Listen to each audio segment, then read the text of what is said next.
as things opened up in the world, India began to be not only recognized but had seen itself capable and had the confidence of exporting drugs to different parts of the world.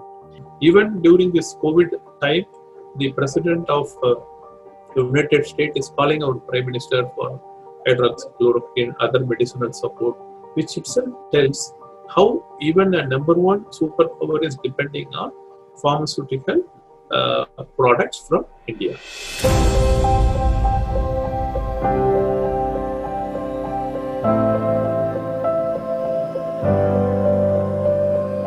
COVID-19 outbreak has put all eyes on India when it comes to vaccine production, as the country surfaces 60% of vaccine demand of the world.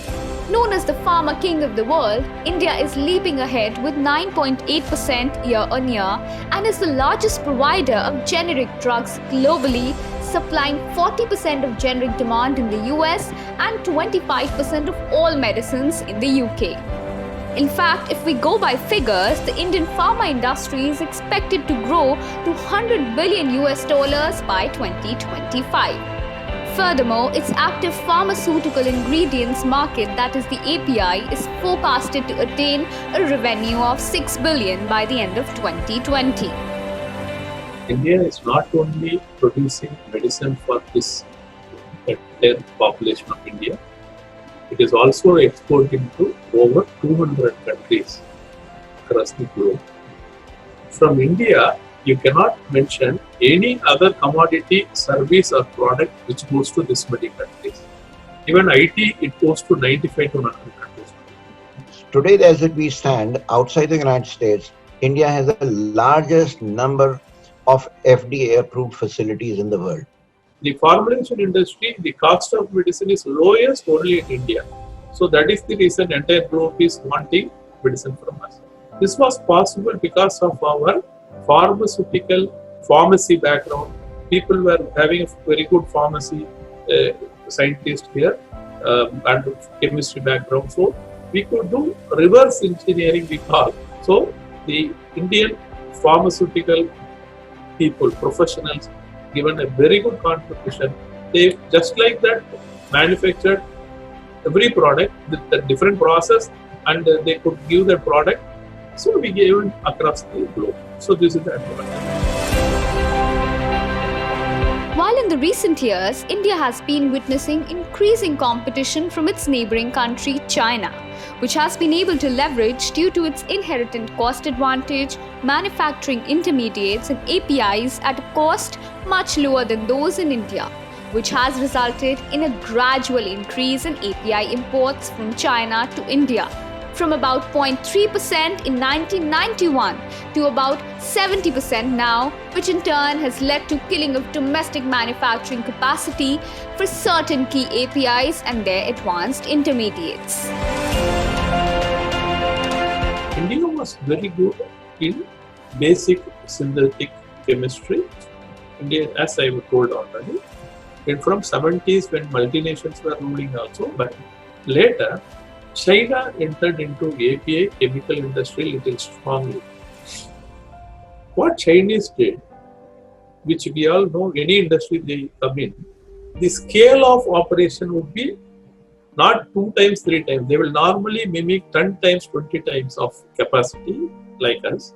So what they did, they got lot of talents from India only for setting up fermentation, everything initially.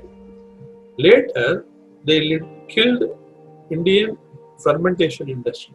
Today, as on day, we don't have any fermentation company which is doing the life-saving penicillin. All penicillin starting material is coming from China. How they could do is because of the capacity, support from government and their cost. Their cost, when say for example 1 kilo of one API is 10,000 rupees, India is developing or manufacturing, they could give it at 3,000, 4,000. Incidentally, COVID-19 outbreak exposed the dependency of the Indian pharma sector on China for its API procurement. The dependence also led to the disruption in supply chain of APIs and significant shortages in the supply of essential drugs in India, which led to a 10 to 15% earning loss in the early months of 2020. However, experts say that the industry has bounced back. Indian API industry cannot really give at the price of China, because the API industry is 24/7 depending on, you cannot switch off the reactors. It is like a chemical reaction continuously working. So it is a power-based industry. So the power tariff of China and India is almost, we are double than China. And the interest rate is very high. So whatever we do, we cannot compete with China in price. So our dependency continues, still continuing. For the API industry in India also is growing, very much growing. What is happening is, we have API industry, we produce API, but that API cannot be given for domestic market because our price is more here, price control is there. So we use that API for export to US, Europe. We buy from China and give for domestic market and semi-regulated market. This is what happened. So for some crisis comes, China doesn't give API, we will be surviving, we can do. But the problem here is, for API industry also, the starting key raw material, that chemical, we are depending on China. So these are the threat. But now the current government has come with the pharma bulk drug policy. They have allocated around 13,000 crore, and they are trying to, they have identified around 53 API, which is we are mainly depending on China, which also include key starting raw material. So this 53 product, they have given product-based incentive over 30%. So the 30% will be sufficient for us to compete the cost with China. So this is what happening. Going forward, to make an upper hand in the pharma market, experts say that better growth in domestic sales would depend on the ability of companies to align their product portfolio towards chronic therapies for diseases such as cardiovascular, anti-diabetes, antidepressants, and anti-cancers, which are on the rise. In fact, medicine spending in India is projected to grow at 9 to 12% over the next 5 years, leading India to become one of the top 10 countries in terms of medicine spending. The world recognizes India as a pharmacy of the world. We are seeing already a big opportunity to develop the API thing which we have let go. That's one. Two, we are seeing a very big opportunity suddenly come up in the area of diagnostics. Diagnostics will be there.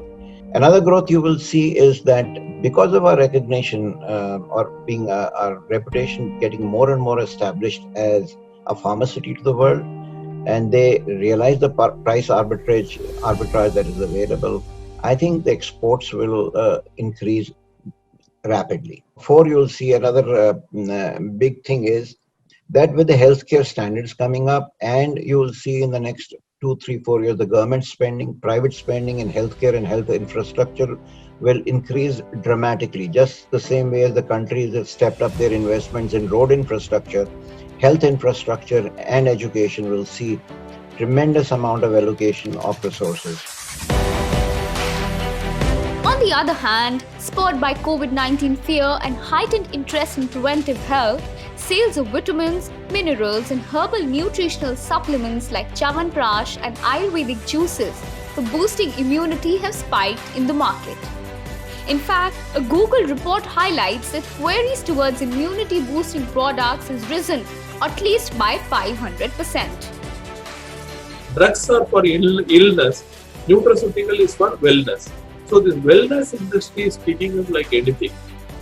As a result, nutraceutical industry is growing along with pharma industry. All pharma industries are coming up with a lot of nutraceuticals. Even now at the corona problem, immunity boosters are picking up like anything. People, awareness on immunity has increased. So what is happening is pharmaceutical industry joining hand with the traditional industries and making it a new segment called nutritional supplement industry, and it is doing well. That is an opportunity for Indian companies to explore. To give a lending hand to the bulletproof pharma industry, the Indian government has taken many steps to support the manufacturing units. Speedy introduction of generic drugs into the market has remained in focus and expected to benefit the Indian pharmaceutical companies. However, to remove the dependence of the core ingredients in medicines, that is the APIs, steps should be taken to localize them. Apart from this, the pharma king of the world, India, maintains great advantages, including the availability of a large labor pool and advanced technologies that enable high regulatory standards of the market.